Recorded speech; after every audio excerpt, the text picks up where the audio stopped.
Welcome to the Crack The MBA Show. My name is Nupur Gupta and I'm your host.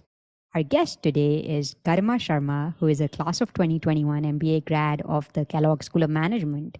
Prior to Kellogg, Garima worked at ITC in quality and LetsTransport in business development and product innovation. Since graduating last year, Garima has been working with the VC firm Quona Capital as an investment professional. Garima, thank you so much for joining us on the show. I'm super excited to be here. Thank you so much for having me, Nupur. Absolutely. All right, to begin, Garima, can you tell our audience a little bit about where you grew up, your college education, and your work experiences prior to Kellogg? Sure. So I grew up in this super small town back in Rajasthan. We are a very joint family, so we all grew together. So I had a lot of siblings growing up. Very interesting sort of childhood that way. Had a lot of kids along with. I would define it as, the number of kids was more than the number of adults. So it was always a messy and a chaotic household. But I think, as time passed, all of us sort of to get, like most of us do, get quality education, sort of shifted to more, developed areas and then completed my education and then went to Kota to get the engineering coaching and then went to NIT Warangal to complete my engineering. From there on, I joined ITC for their AUT program, management trainee program, and then I was there for about 2 years. That journey was also very interesting in the way that we were doing all sorts of things which I never expected. So I was basically in foods division, taking care of Sunfeast brand, where we were based out of Haridwar facility. This is like 500 workmen working there, and you're the only sort of woman manager. So it's very very interesting, but that kind of built me up when it comes to sort of getting that foundation layer of what execution means. And I think I wouldn't replace it for anything else. That was a solid foundation that I could actually get, in the initial starting days of my career. And then I switched to a startup. This is when the startups are actually sort of forming out. This is 2016. So I made the decision in 2015 and then switched to 2016. And this is like a logistics tech startup, which is based on intracity logistics. And this is like, people who I knew from ITC. So my seniors, one was, that camaraderie because I'd already worked with them earlier in ITC. And second was the problem itself. Both things really excited me to sort of take that leap of faith and jump at it. There I did not want to get stick to just operations. I wanted to sort of switch around and be more front end when it comes to just the role itself. Took a lot of convincing in terms of getting the faith because I had no sales experience, no formal sort of skills when it comes to selling or business development. The founders definitely showed faith in me and said that go ahead, why don't you try, and then let's see how it goes.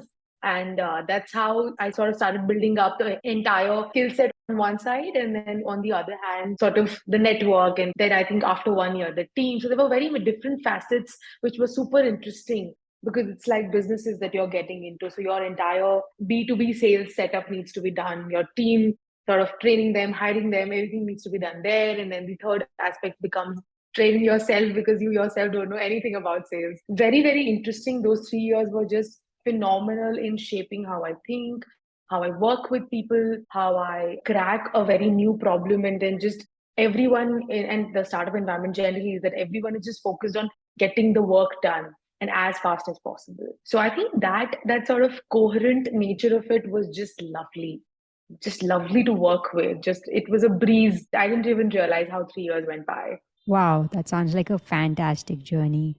And Garima, can you speak a little bit about what led you to want to pursue an MBA after your experiences at ITC and LetsTransport?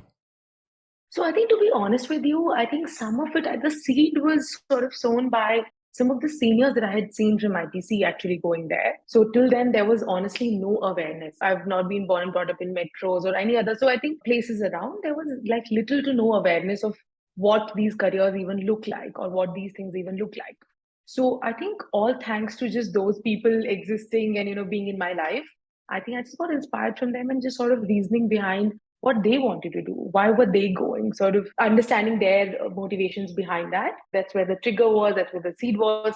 I parked it for later that, okay, whenever the right time comes, whenever I think that, okay, I really need it or etc. But I think when I was, maybe fifth year in my operating career, I think that's when I sort of started thinking, what next? Once you start becoming a little like your growth starts plateauing, there's that question that you always have. And I think while I had done, let's say, operations for one bit, then I think, BD for one bit, I still found myself to be lacking in the skills of like, how do you see business as a whole? If I have to, be a person who knows business in and out, am I that person? So the answer was, of course, no, because till then I was only operating in siloed functions. I did not have that like broad macro, like, okay, this is what you should do. This is a lot of other decisions and different other functions that come into building, a much more 30,000 feet view of the business itself. So I think that answer was, more or less what sort of made it for me in terms of actually pursuing the idea. Then it was a whole lot of like research. Okay, what is it? Should you do it in India versus the US? What kind of colleges? Am I even eligible? Will they like me? So there are like you go through the entire process of sort of understanding the entire admission process, selection process. I would say that was the trigger. Another like on the side benefit that I would say that I got was that it'll be 2 years of no pressure, no work.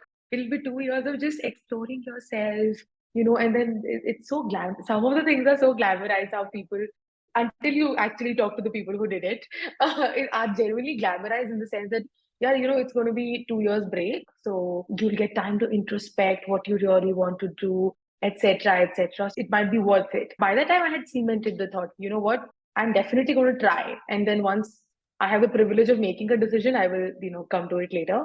But that's when I sort of, jumped into the process. Garima, you touched upon school selection a little bit. Can you talk about the aspects that led you to select your schools? How did you go about that? For me, I'm a very, very people's person, and most of my trust or decision making sort of cues or insights are the best when it comes to, if someone I've really spoken to. So while I think all the schools look the same when it comes to, I mean, with all due respect to all of them and people who design their websites, I think still all the schools look the same. Like it really does not help make a decision, to be honest. What I did was the people who had gone from similar backgrounds or like different backgrounds, friends of friends, their friends. So I think I just really, really, harped on getting to talk to as many people as possible in different schools. Thankfully, I was privileged to have that network from ITC and, people who had gone from like my friends of friends from there, and I think was able to find some really interesting people across schools. So I think that gave me the idea of what kind of a culture is it, a day to day looks like, when it comes to, let's say, Stanford or like HBS or like Kellogg or like Wharton or all of these schools, wherever people had gone, what does their day to day look like and what are they looking forward to, what are they liking the most, what are they not liking the most, because academics, to be honest, is one part of it, but wasn't the only part of it. So I really wanted to get into the understanding of what other facets come into it. So I think just talking to people, yeah, I think as many people as you can in every school, at least the M7s, is something that I was very sure I was going to do. And I did that to sort of get a feeling of what every school stands for. Right. And then from your conversations, what are some aspects that were decisive for you, or what are the things that really mattered to you in making your selection? Yeah, yeah. This is a very, very critical one. So you have to really understand that you're actually going to, for the listeners of this, I just want to, share that it's very sort of easy to just breeze in and softly understand that, okay, just go for the brand. These are the people who've had like the highest paying jobs, etc. So just go for the brand. Or like three people you knew went to that school, so just go to that school. These are very like, maybe you can make those mistakes in undergrad. I would advise everyone to be super thorough when it comes to and know what you really want out of these 2 years. If you are taking out that precious time out of your career and then giving it into studies and network building and basically the B school aspect of it, you might as well want to be belonging at that place. You want to like those people. There's so much that is going to be about actually making friends, making the network, liking sort of how they teach or their ethos in general. So I think what I wanted was like not really a very crazy large community where everybody gets lost. And eventually then you will just succumb to your comfort group. It could be, dependent on my past decisions also. I was at Warangal where I, made the best of friends. And that was because I think we did not have anything else to do. So, maybe like a person who was, studying in Bombay, he has too many distractions. So for us to sort of really have a close network and for that to be a long standing relationship and learn from them, because my learning always, the most of it has always happened through peers. And that was true in B school also, that still holds true. That sort of sense had to be there. And that's why talking to so many people in different schools helped. I was very sure I want to be at a school which has smaller batch size. It focuses on, things that I care about in my career, which is entrepreneurship, which is the VC ecosystem, or like generally starting up. It has a budding sort of atmosphere where a lot of other people are anyway, being encouraged to start up. It should know what is relevant in the market and then be changing accordingly. It can't be like, 100 years back we started doing this and it worked well for us, and since then they've just not innovated and nothing new has been added so far. So I wanted sort of that feel, that culture feel, which was extremely, extremely critical. That people are nice to each other, and then they really want to be together. There is no like cutthroat sort of feeling, or like it's not too big where you're just dispersed and you just succumb to your a little part of where you're comfortable. Kellogg met these criteria in all possible ways. Whoever you speak to, even when you're reaching out to the alums, like everyone you reached out to, you knew them, you didn't know them, any mutual connections, doesn't matter. There is that always that feeling of, this person is going to Kellogg. So like why not I set aside some time and then sort of speak to them and then tell them, because it might help them. So everyone is in sort of a way connected with this feeling. Even the interviews, yeah. I mean, I think the interviews that I had were just fab. Like they were just lovely. After the interview, we went for a treat and then we're just hanging out. And you kind of find that, you will connect at this place more than anywhere else. Garima, can you talk a little bit about the admissions process that you went through? What were the top 2 or 3 factors that contributed to your success in this MBA admissions journey? Yeah. So essentially, I think when you decide, and I think all the listeners already have figured out, I'm sure, that there is, the GMAT part of it, which feels like the biggest mountain that you have to cross. And there's like everybody promises there's like a big reservoir waiting for you immediately when you cross the mountain. But that's not the case. I think the thing is that you are signing up for a process which is going to test your perseverance, which is going to test your patience throughout the process. And I think because it is such a like big life decision, you have to be prepared for it. So when I sort of signed up for the process, and then I had given my GMAT first time, then I actually gave it the second time. I was really late by the time all of this was happening. In the timeline aspect of it, I was a little bit late. And then sort of figuring out that okay, I really need help, I need consultation when it comes to doing the essays and the process and etc., etc., and then reaching out to you to help that process. So there's a lot that goes into actually making sure that you actually file for the process. But there are so many aspects of it. So the first one was of course GMAT, like crossing that first. It takes like 3 months of pure hard work, I would say at least. And if things go great, in those 3 hours of the exam, I've actually forgotten how long the exam is, but whatever the exam, whenever the exam day is, when that happens, if you do great, you're sorted. But then sometimes people have to be also aware that sometimes it takes multiple attempts for people to actually do that. So you have to be again prepared for that sort of journey as well, that it's not like I'm just going to study and I'm just going to kill it on the first attempt itself.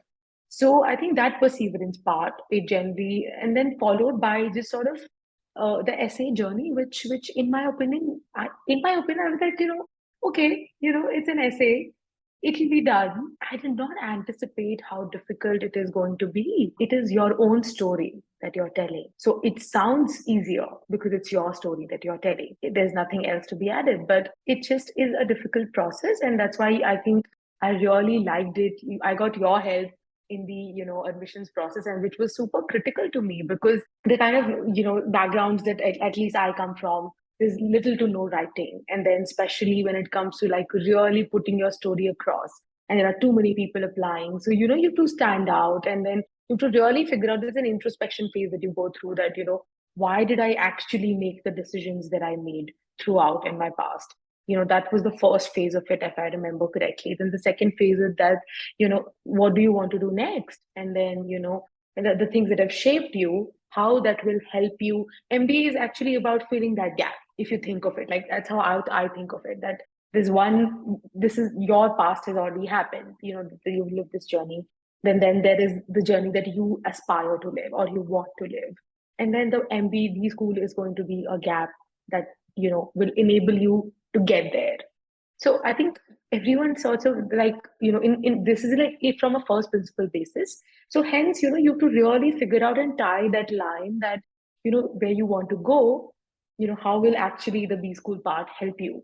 And that will be in different facets, that, the kind of programs that they do, the kind of global experiences that they offer, the network that will come along with it, the kind of expertise that they have when it comes to some of the professors who've done the kind of work that they've done. So I think there are different aspects that, again, fit into it. But if somebody's approaching the essay, that's how I would probably, suggest that they do. So it was a very, very interesting journey, and I really remember it like very, very fondly, because the results in the end became positive. So I think it could be that as well. But I think the only thing that I would suggest is that it is a long journey. You are in for a longer time. One tip that I would give is that, you should be, if you can make this decision earlier and start thinking, way more in advance, you can actually be with the kind of consultant that you want to be with. You can actually test that chemistry. You can actually, cross that GMAT. You have more attempts at GMAT as you probably want, or you should always have that in reserve. And then you have more time for your essay, so your essay can go through more and more iterations.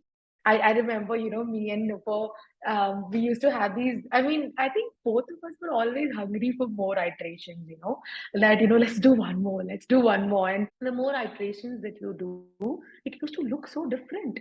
And I didn't realize it then. And she used to, say it so often. But I think I started realizing it when actually I started seeing the iterations. So, it sometimes it feels like, no, this is the story. How long is it going to take? I'm just going to write it. Look, this is what it is. This is what the material is. But no, with iterations, your material can look starkly different from where it started.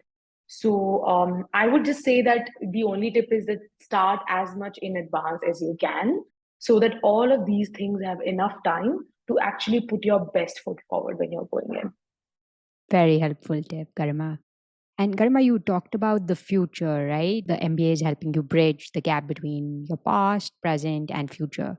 So, speaking about your future, how did you identify your career goals? How can prospective students find their true north? One of the most critical things that I would want all the prospective students to think about when they're thinking about, should I do it? And right now, there's so much in the world that has changed, that it has made people question that, should I even do an MBA? Do I need one? Like, I think all the students that I've spoken to, in the past 1 year, who really want to sort of go ahead with their journey, everyone sort of has that question mark. So, to sort of one answer that and get that conviction from within you, there are two things that at least I think about. One was, speaking to the people even beforehand. So, for example, if you're going to do an MBA, even before, you should have an understanding of what you want to do. Now, to do that, nobody's born with that understanding and that clarity. And I don't think I even have that much of clarity till today, what I'm going to do next. But I think the essential part of it is that you have to speak to, for example, there are a few careers. Most of the people, let's say, would go into consulting, some product management, then there are startup roles, and then there are, like, the finance ones where people go into either banking or VC or PE. So I think there are just, these are the limited sort of, it's not like, oh, there's a very different one that's going to come out suddenly. They're very niche sort of, or rather like limited set of roles, limited set of career options in terms of where you want to go. What I did was, I think, speak to people in those areas, figure out that is that what you want to do. Sometimes you might have exposure to that field, sometimes you might not. But then there are always two, three things that we want to try. For example, if I came from, let's say, operations in BD and whatever, for me, I think because I had been in the startup ecosystem, I think, and we were doing the fundraising process, I think I'd seen that firsthand very, very closely. So VC interested me a lot. That, while I'm currently working with a startup, it will actually give me the opportunity to work with multiple and then be a part of their journey, to be able to actually create some of the revolutionary and transformative companies that we can in India, a land which, is a land of opportunities now. That's something that interested me. So I just pursued that interest. I didn't shun it away. By that time, I had spoken to people who went into consulting, immediately after B school. I spoke to people who had gone into product management. VC was the other stream. So these three areas were broadly what I was, sort of looking at. And then those two areas, of course, I had my own understanding. And then this one really intrigued me. If you're going into B school, you must have the clarity of which career path you're going to go after. I know everybody says this, that, you have a lot of time and this is the time of introspection and you can figure out, test yourself. I wish that that becomes true for a lot of people but I can speak for my own experience and the people that I've seen, along with me, people who had that clarity that, this is what I want to do, were able to do everything in a seamless way. Garima, a lot of times when prospective applicants look at current students or alumni, they think everything's going really well for them. It's hard for them to imagine that there was anything even flawed. So, based on your journey, can you share perceived weaknesses in your candidacy and how did you overcome those obstacles? I had sort of flaws in terms of representing my story as to, which facets to highlight, what to do. I'm a person who, Nupur knows it more than anyone else, that, I'm a person who just can go on and on about, how I feel. And I'm a very super expressive person. So the other person, I will always over communicate in terms of how I'm feeling. The process is all about small snippets. First, they have an essay, then you have a letter of recommendation, then you have sort of the interview, which is your one-to-one. So, you have to sort of be clear about, if it's a reading material, there are different aspects that should go into it and that will appeal to you. And I absolutely had zero expertise in that, So I think that's where the assistance, came in handy. And then I was really reliant. And then we had a great trust relationship where I think there was a lot of understanding that, there is a gap. I acknowledge it and then, like go ahead with whatever best you can do, but then keep taking feedback. That's where the feedback, and then you incorporate it, and then another feedback, then you incorporate it. That's where the number of iterations come in play, Then the others, I think, interview because I'm a person who generally likes talking, and then, I feel like I genuinely am talking to the person, and I feel I even forget what I thought about what I'm going to answer in the question.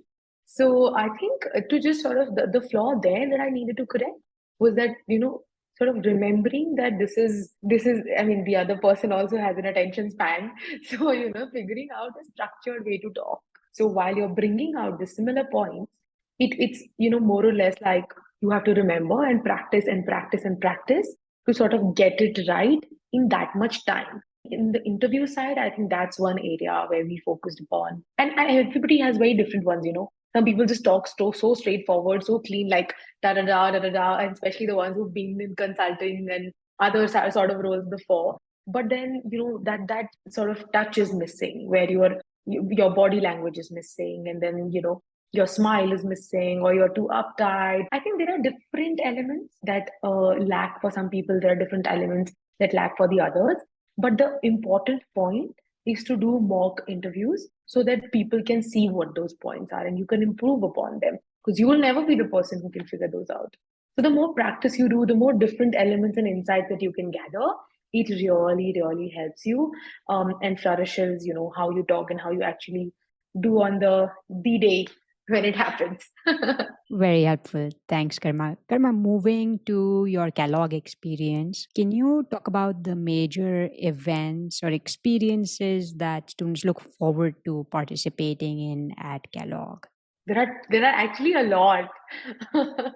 So I think the first sort of 6 months, or rather, are really truly spent on bonding. So all kinds of things. So you have, once you go in, the first thing is quest. So, before you even start the journey. So the quest is something which I would recommend that, there are people sometimes go on their own trips, etc. Please don't do that, guys. Very, very thought through people have designed this, and there's a reason it exists for so many years. So I think I would just, ask them to succumb to what the school has in place for them, which is, starting with Quest. They become your buddies, you actually go with them, and then it's like unknown people put in together. You have like a 10-day trip to these all beautiful locations. You're having fun. You've just left job. There's no pressure. So you're like at a high, which is another level. I know that, Kellogg has this reputation of parties. I would like to confirm that there is this is exactly what happens. Like people have all sorts of rager parties which I had never seen in my life. It's an experience, once in a lifetime experience, and you must do it. So go there, you will find like a crew which will always stick together, throughout those 2 years. So that will be your first group, truly, which you can where you have quality time, getting to know those people, and they are designed in a way which is like no particular sort of background or ethnicity, or it's a very diverse group. Let's just say that Where it's a where super. was your quest to? We went to the Spanish Mediterranean, and then Spain was basically beautiful. We went to a lot of other different places in Spain, and I think I met some amazing people. This is like led by 3, 4, second years who are super nice people. What they are essentially doing is welcoming the incoming students and spending 10 days with them, and then before that also so much time actually organizing the trip. So imagine the kind of, giving back culture. It just starts in itself. I think, there is like something called a sim, which is, you're just being welcomed into the school, and then your people are getting to know you. This is like a section thing. So there, I think I would just again ask people to participate as much, because section is another thing which is going to be super close to you, right? So it's just, it's about 60 people, but then you all go through in the first year, you attend all the classes together, and you all go through the same things together. That's another thing that people should really like focus upon, which is What is real. SIM? It's a 3, 4 day event where you're actually just enrolling the people. So with the incoming class, and then the dean addresses you, it starts with that, and then it's like the entire school is being enrolled together. That's where the sections get assigned, and there are like fun sort of tournaments and fun competitions between different sections. So then followed by basically 2 days of different kind of sports where different sections are competing with each other. So you kind of come together in that healthy competition. So I think so that's very interesting. That's lovely. Some of the few, there are just too many, and I think I'm sure like people will figure it out once they go there. But then I think the few that I would like to highlight, and I really loved them, was a thing called Engage, the Engage dinners, where you have, very diverse set of, 5, 6 people, where you have small group dinners. They are connected with in the sense that all of these parameters of where they come from, what their sexuality is, what their orientation is, what financial background did they have, ethnicity, different parameters that actually differentiate people. So groups of, let's say, 5, 6 people come together to sort of have conversation on these.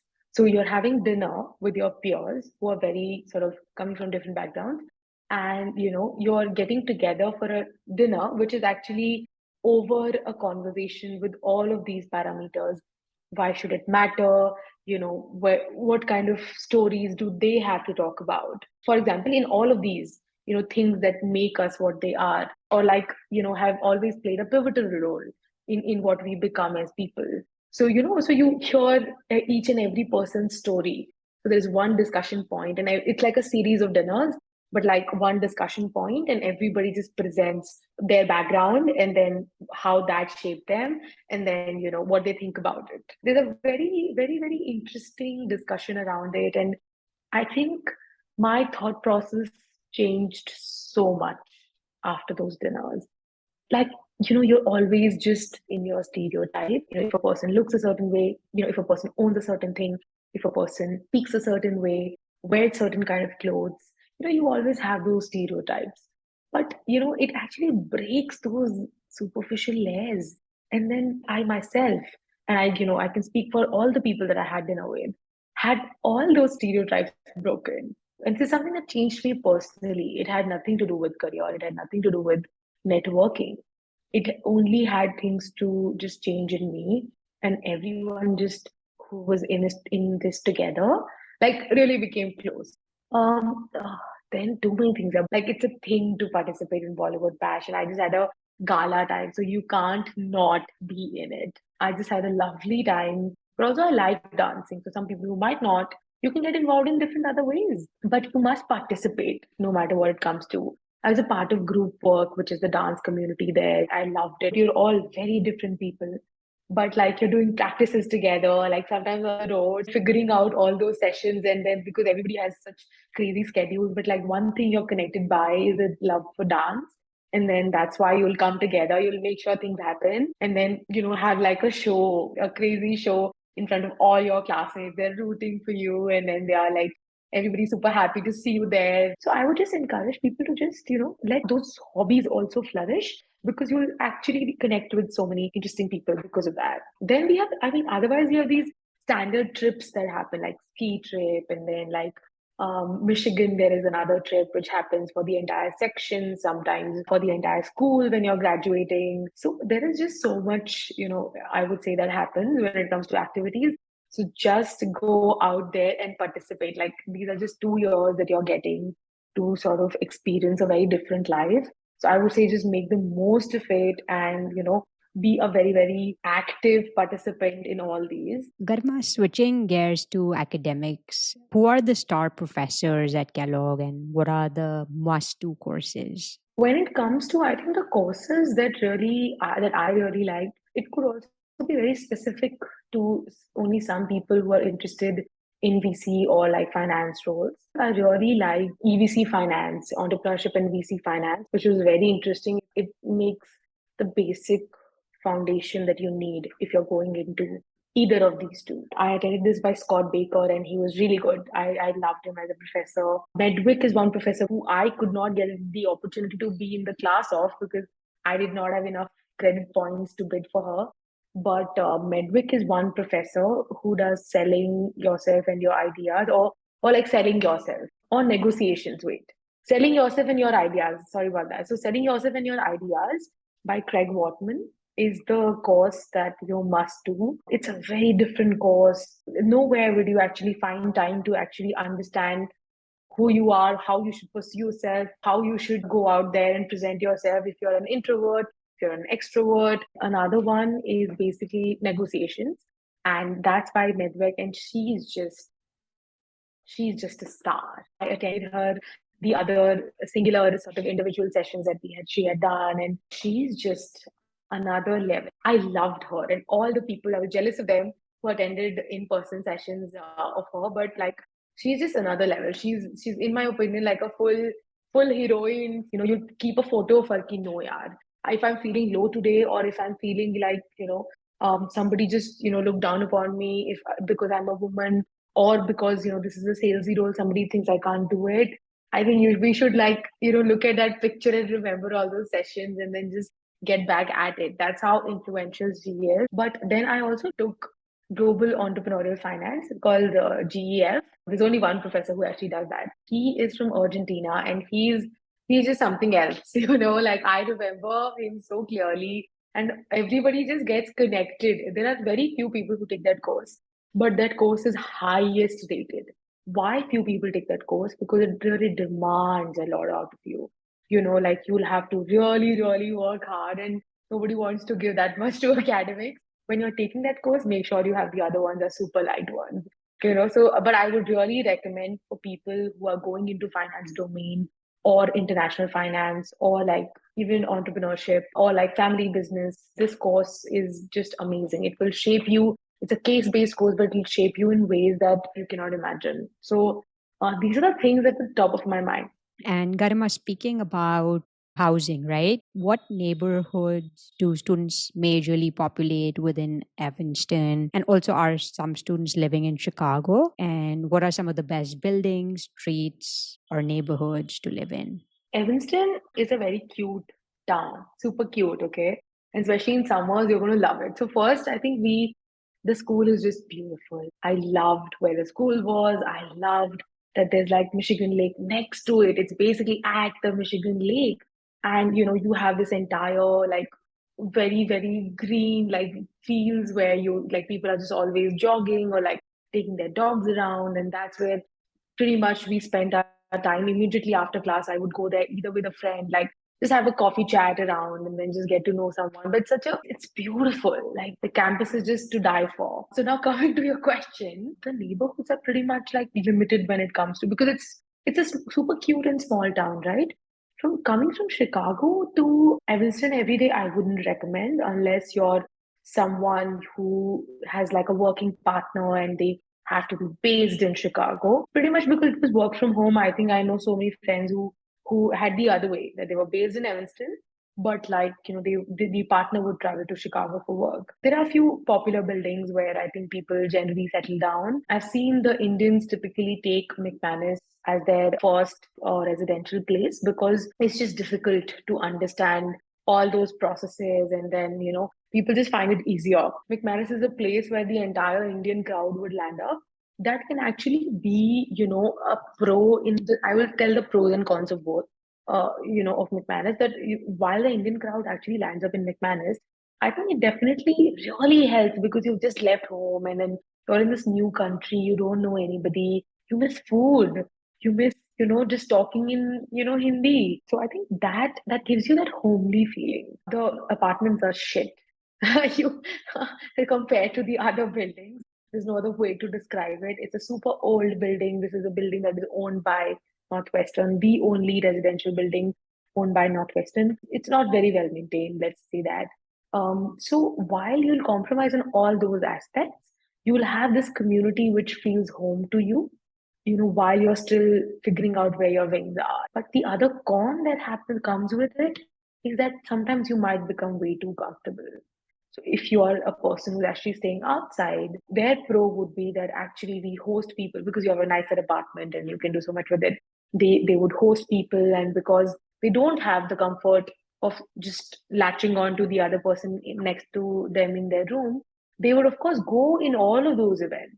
So it would just push them to be out there, and hence eventually correspondingly resulting to sort of interesting relationships, flourishing that way. If you're in McManus, if you're going there, you have to be sure that you don't just get very, very comfortable with that group and only hang out there and only just party there. And then I moved to Centrum, which is another really, really nice building. It's a little far. E2 is another apartment where people, it's the most popular one, where most of the people, most of the students, it's actually filled by just Kellogg students, I would say. Then, there are some on Hinman Avenue. If I had to take that decision all together, I would maybe choose first year. I mean, I could either do E2 or McManus, but if you're doing McManus, just make sure that you don't become way too comfortable. You please, because the first year is where the bonding happens. Second year is where, because you now have things in place, you pretty much, most of them have an offer, etc. If you're not recruiting, that's where you're like, Arey, yaar, that and the FOMO also kicks in. That, oh, okay, this is my last year. That's where all the musty happens. People go all out.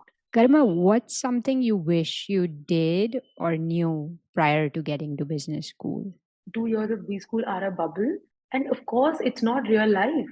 So once you graduate out of it, is a real life waiting for you. Be aware and prepare for that life. If I was going in all together again, I think I would just be very, very clear about what exactly do I want here, and then super detailed understanding of it from people around me, basically just going at it and doing ground research on it. And then discussing my shifting plans with my family, discussing it with your partner, and then kind of imagining your life, that what is it, what are the challenges that come after it. Nobody talks about that.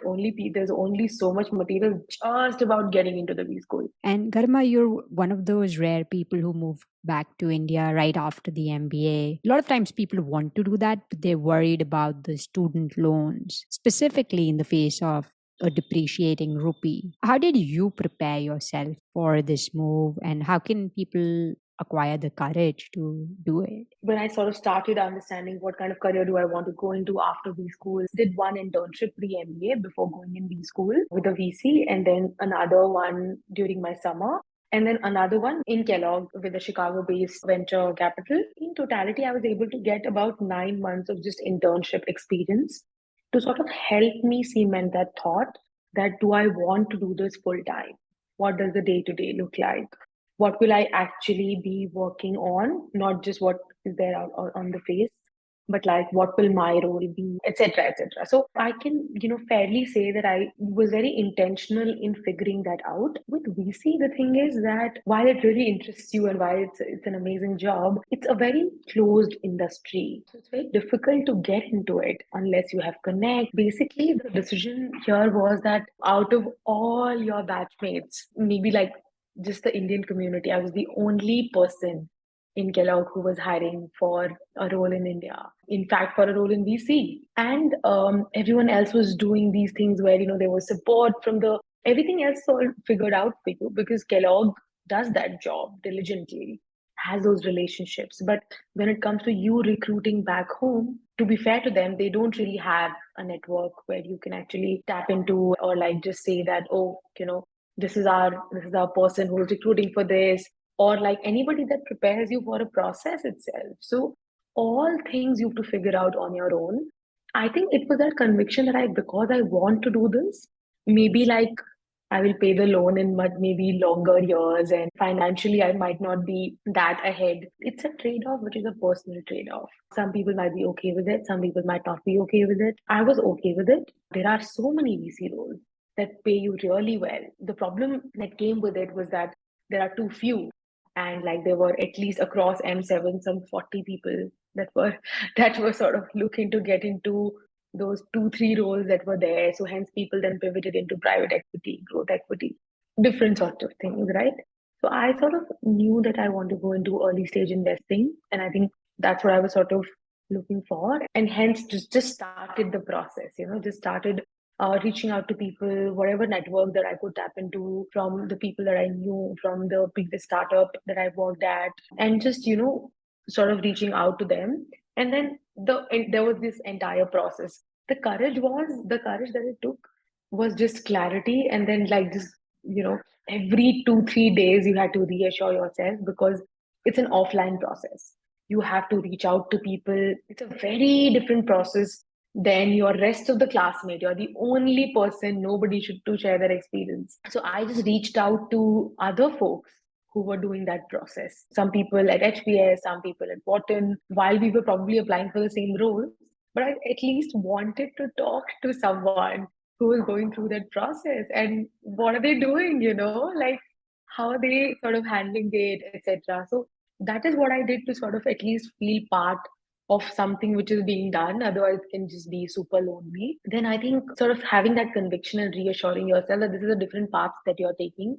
And, it's always difficult to take a different path than what the others are taking. Eventually, you have to remind yourself, gather that courage that you're doing this for a purpose. This is where you want it to be. So you shouldn't just shake your belief in this just because the other things are probably easier or more convenient to do, because you have a support ecosystem from Kellogg and pure ecosystem. Garma, I have a question about some of these opportunities that you earned, right? Like, so you pre MBA, you did an internship at Lightbox Ventures. How did you go about securing that opportunity? And similarly, for your internship, you interned with Quona Capital in BC. So, can you also talk about how you landed these two opportunities? There are only a few firms that do pre-MBA internships. There aren't many, when it comes to VC. Lightbox does this every year. Every year they have pre-MBA. They give that opportunity to people. So it's very kind and nice of them to sort of be able to do that. But I kind of recognize this because our investors at LetsTransport, basically one of them used to work earlier at Lightbox. Like we got to talking and then figured out that, oh, Lightbox does this, and then I was just super thrilled. And then, he just connected. He made a connect, once we had a preliminary call, then I spoke to pretty much, a few people in the organization. And once we spoke, we had that interview series. I think they gave me the opportunity, and that experience was really, really nice. Like super hands on. I was working with Sid, very, very hands on. He used to include me in all the things we used to do, be it meeting the founders, be it working on evaluation of a deal, be it working with a portfolio company. It was a very, very interesting experience. I would highly recommend it. Kona, I think, was more intentional. Like figured out that, they are this is like, I think, speaking to people in the industry. You just have to figure out, like, you have to be connected with the people who are in the industry. Unfortunately, Kellogg does not have a job board which is connected to these farms, but HBS does, and Wharton does, because they have strong finance incoming students as well. People from earlier VC backgrounds, earlier PE backgrounds come and join there. That's why there is this network of, funds also who are approaching and posting their jobs there. It's not like they're not open to, Kellogg or any other M7s. They are very, very open. I just think that there's no network that exists at the moment. There's no channel that's happening. Nobody has made it happen. That's all. From there, I think I heard of this opportunity from a friend. When I heard it, I just reached out, and then they said, yeah, yeah, of course we are. And then, the process was basically that first you do an interview and then they give you a thesis that, okay, why don't you go ahead and make a thesis on this? So they will give you a topic, and then, you probably have like 7 days. So you have to make a thesis on it. Why should you invest in it? Which kind of things you should invest in, and drilling down. It's like a proper thesis. And then from there, if the thesis is nice and if they like it, you will have another follow-up call with the partner there, or like, principal there, and then they will ask you, inquire you about the thesis, what went into making it. So you will basically be explaining, what do you think, essentially, of the space and the problem statement that was given to you. So that happens, and then eventually you speak to the partner, and this process can be different across different funds, but there will only be more interviews, I would say. So I think, then you speak to pretty much, because it's a small, very, very small team in VCs. So everybody wants to speak to you before you get in, because they want to understand the kind of person who's coming in. Because, like, it really matters in a 20,000 people organization. If you hire someone new, hardly matters, right? In terms of, if the personality, even if it's a little here and there. But here, the personality matters so much, because it's just like a 5 member, maybe a 10 member team in different funds. But personality matters so much. That's why everyone speaks to you to figure that out and that match. So I think that process just landed me, helped that secure that opportunity. And then I did my internship in India. I traveled back to India, was there for the entire summer period, so that I could at least meet the team, and then hopefully do some things in person. So it was a very, very interesting experience again. It's a fintech focused fund, so we only focused on some sectors, but a lovely experience, super good people that I worked with, learned a lot from there. Then the Kellogg ones, I think there is a lot of support. You actually just have a list of funds that they already have tied up with, who are based out of Chicago or like, SF, and then you just, you write, like, there's a set form where you have to explain things, why do you want to do this, etc., etc. And then you do it, and then you apply, and then people interested, come back to you, and then you have like an interview. It's not a very detailed process. I didn't do a thesis. I think one other friend of mine did, but it's still I would say, a much, much easier one, because Kellogg already has those relationships built out. Got it. And the third opportunity, which you were just talking about, is during your semester. During my semester, when I have the other credits going on, this is like a part of a quarter where you can get one credit, but you can also get a chance to work with a VC Right. And as an intern. what's this initiative called? It's not an initiative. It's basically a course in itself, where, at the first, there's a cohort of people who are doing this. So once you get selected, it's called VC Lab. So once they get selected, and you have that for like, and there's analytics consulting lab, there's impact lab. There are like different labs where people who are interested based on their interests, they can actually just go ahead and be part of that. It's a very experience. It's supposed to give you experiential learning when it comes to any sort of career path that you're choosing, just to get a feel of it before you have to make that decision of like going somewhere full time. That really helps. It's super critical. That's all you have to do after you graduate.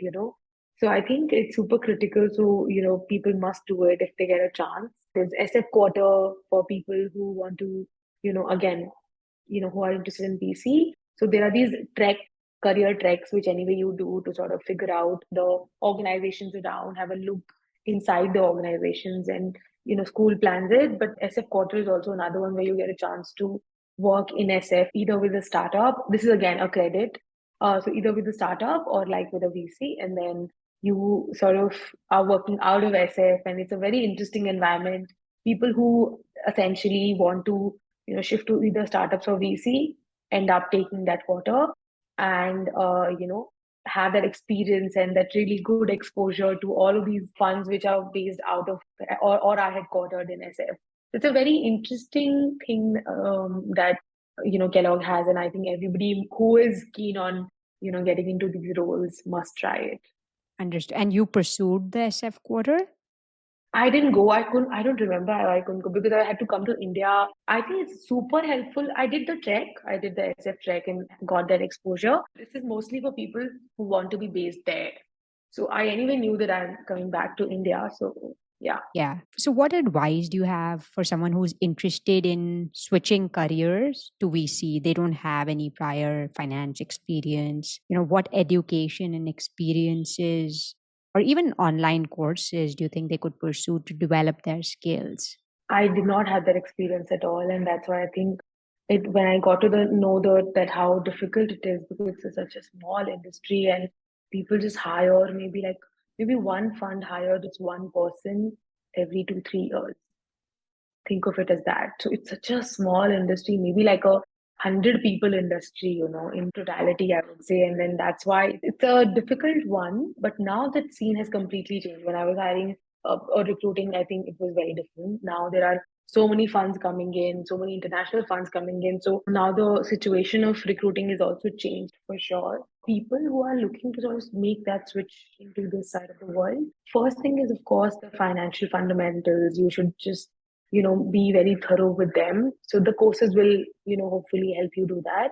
But I think the first and foremost thing that I would seek people to think about and develop is just being a very active part of the startup ecosystem. So when I say active part, like you should know what's happening in the sectors that you care about. So maybe like 2 3 sectors that you really care about.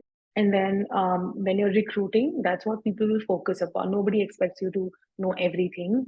If there are 2 sectors that you care about, I would ask you to pick those and then be very active and thorough with what's happening. What's happening if you're making a switch in India. I mean, we see just maybe another point that I will clear is that why people don't make the US VC switch, or that it's next to sort of it's super difficult unless you've done like hardcore VC before for a long, long time, and then hence you're shifting here. So it might still make sense in some rare cases, but most of the people just come back because as a VC, essentially you're evaluating startups. And when you're evaluating startups, you have to have the context of one reading the body language of the person.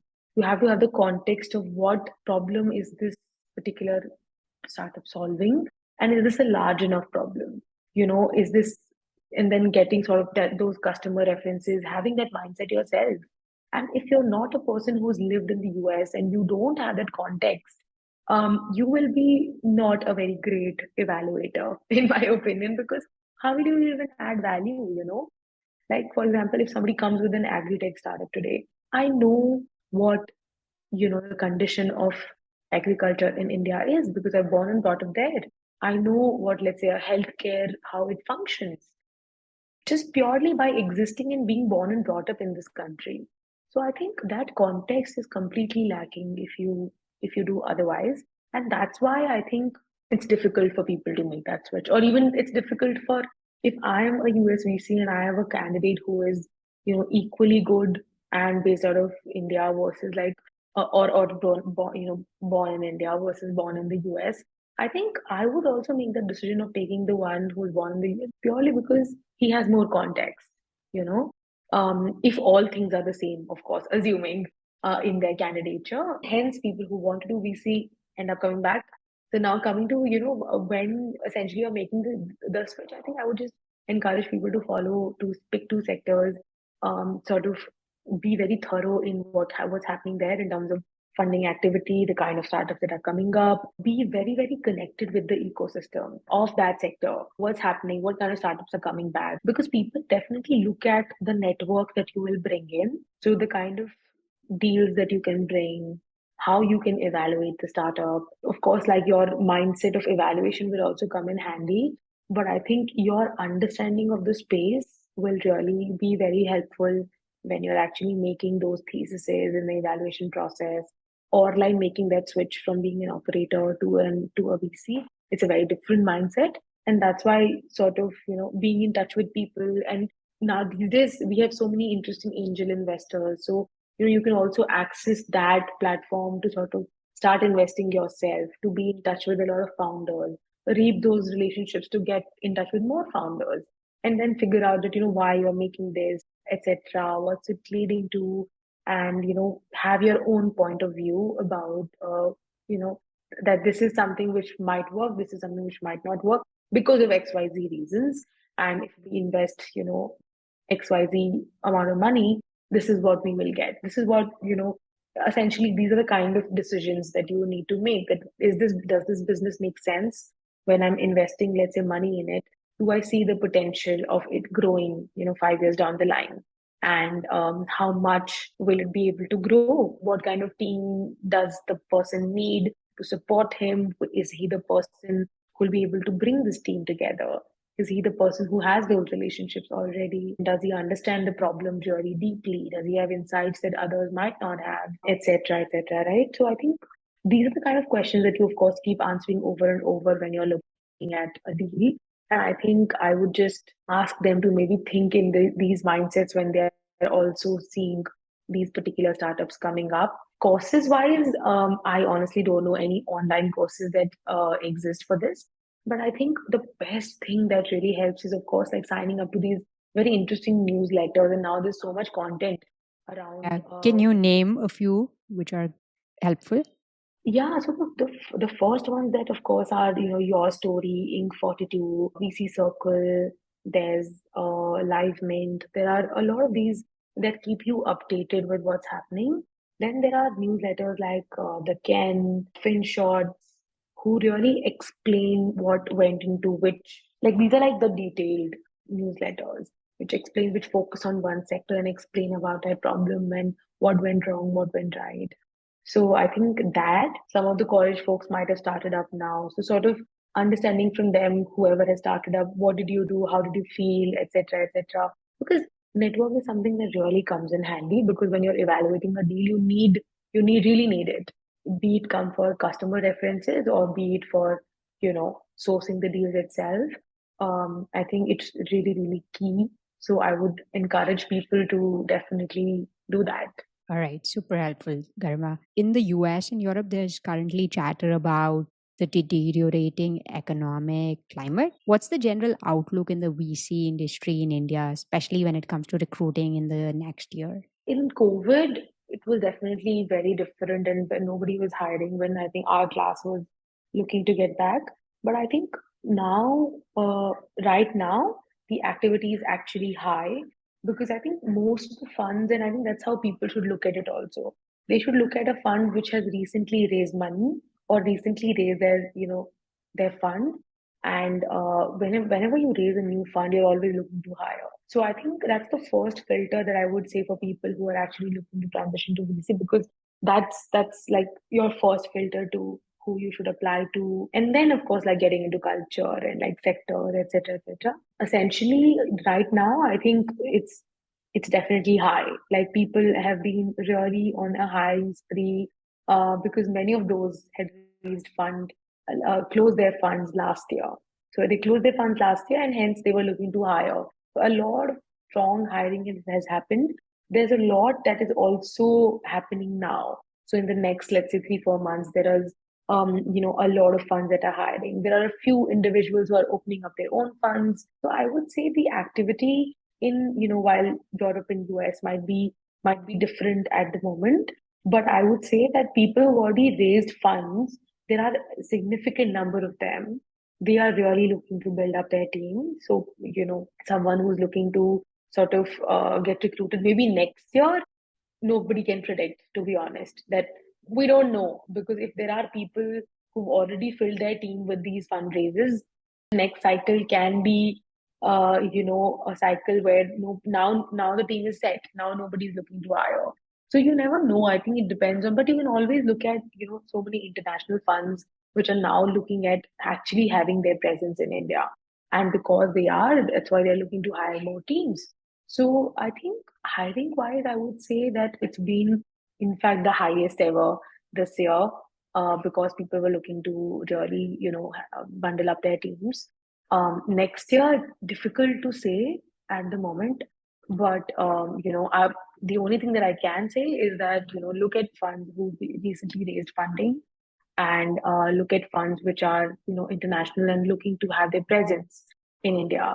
If the domestic ones are not hiring, that is, you can always look at these options, because that's always sort of happening. It's a lot. Everybody wants to be present in India. Everybody wants to sort of be based out of here to make sure that there is active sort of involvement. It's at an all-time high because it's a very, very budding market for investors to be in. Karma, as we bring the conversation to a close, just any final thoughts that you have for incoming students on how they can make the most of their 2 years, just your parting thoughts, so to speak.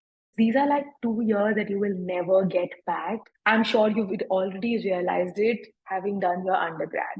Those years will never come back. They were the golden ones. This time you have an opportunity to at least relive half of that journey, at least 2 years.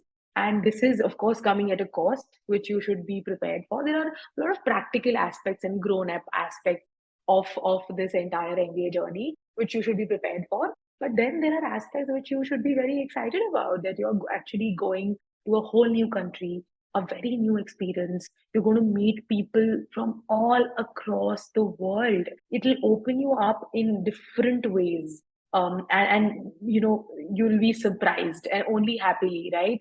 So I think you should be in for a 2 year filled with lots and lots of new things. It's going to be uncomfortable at times, because you'll be like, what am I doing? This and that. And that's why having that clarity on professional and personal front of where you want to be extremely helps.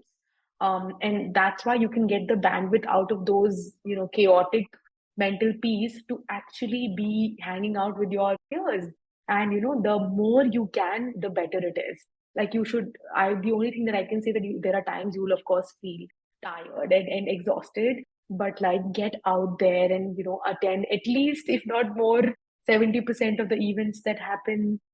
Make diverse groups, one with your section, one with your the hobby that you're very interested about, one with the career sort of club that might exist and you are excited about, and then another one with, like, of course, the Indian Desi crew that's going along with you, and then another one with like engaged dinners, another one with like tennis. And so I think I'm just saying that you should, the more diverse groups you have, the more better experience you will that will come out of it.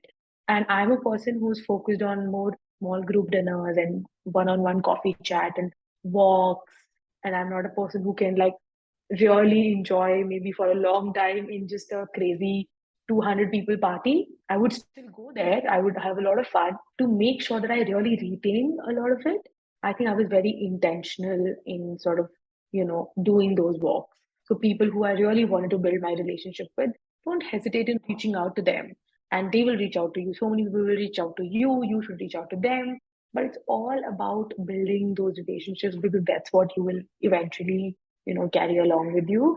And just go on trips, go on a lot of trips, enjoy all the events with all your heart, And when it comes to actually giving it back, I think you should exercise that as well, because that's a different feeling altogether. When you're in your second year and in a position to give advice, don't hesitate and be very, very active in giving it back to them as well. Yeah, and then just have fun, because these are probably the last 2 free years that you will get, that nobody will complain about. People will think that, oh, you're doing this fancy B school MBA. Oh, wow. Like she's just really studying there. But I think what you know is that you have to make the most of it, whatever works for you. Superb. That's really, really fantastic advice. Thank you so much, Garima, for taking such a huge amount of time, for speaking to the audience and sharing such wonderful information. It's really been a pleasure having you on the show.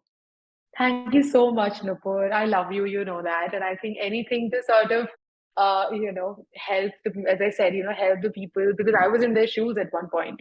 So if at all this can help any of the people, some of the people at least, so I'll be more than happy. Thank you, and the love's very mutual.